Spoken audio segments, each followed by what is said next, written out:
It's Vinnie from the Beer Struggle. We're here in Times Square and we've got the Cologne sample kit here. We're going to ask the people what they think, see what their favourite scent is. Come with me, let's go.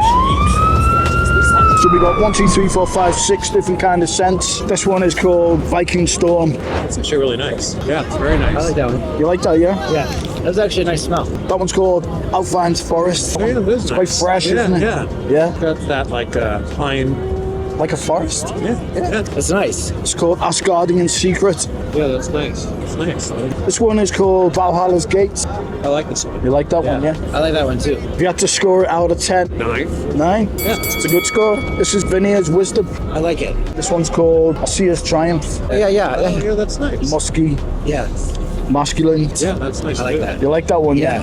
For me, I think the first one, the fourth one, and the last one. I like it. Yeah? They're really nice. The beard struggle, making men smell great, one beard at a time.